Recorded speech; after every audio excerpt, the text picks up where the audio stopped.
தமிழ்நாட்டில் இருக்கும் அத்தனை பேருந்துகளும் ஏசி பேருந்துகளாக மாற்றம் செய்ய வேண்டும் என்று அந்த சாதா பேருந்திலே ஒரு பயணம் செய்த முதலமைச்சர் என்பதை நான் உங்கள் வாயிலாக தெரிவித்துக் கொள்கிறேன். ஏன்னா அவர் புதிதாக போக்குவரத்துறை அமைச்சர் இருக்கிறாரு, நான் முதலமைச்சர் இருந்திருக்கிறேன். அதுல நிதி ஆதாரம் தேவை, நிதி ஆதாரம் இருந்தால் தான் ஏசி பஸ் அமைக்க முடியும்.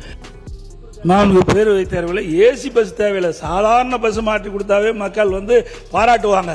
ஆனா நீங்க வெறும் 1000 பேரும் தான் முதல் வருஷம் சொல்லிக்கிறீங்க. இந்த ஆண்டு முடிஞ்சு போச்சு, இன்னும் 4 ஆண்டு தான் இருக்குது.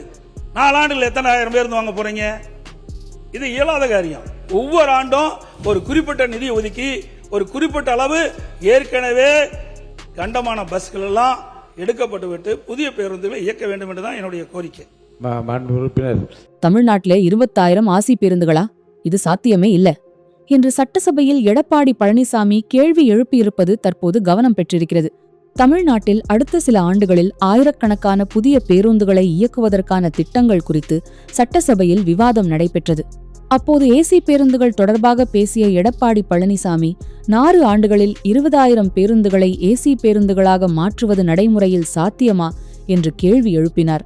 தமிழ்நாட்டில் ஏற்கனவே பல சாதாரண பேருந்துகள் பழைய நிலையில் இருப்பதாக சுட்டிக்காட்டிய எடப்பாடி முதலில் அந்த பழைய பேருந்துகளுக்கு பதிலாக புதிய பேருந்துகளை கொண்டு வர வேண்டும் என்று கூறினார்.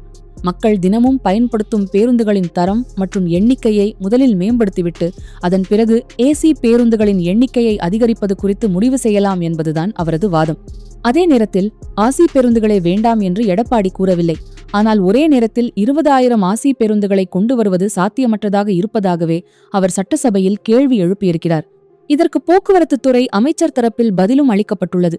அரசு திட்டமிட்டுள்ள புதிய பேருந்துகள் தொடர்பான நடவடிக்கைகள் தொடர்ந்து நடைபெற்று வருவதாகவும் இந்த திட்டத்தை நடைமுறைப்படுத்துவதற்கான சாத்தியம் இருப்பதாகவும் அமைச்சர் தரப்பில் விளக்கம் அளிக்கப்பட்டிருக்கிறது.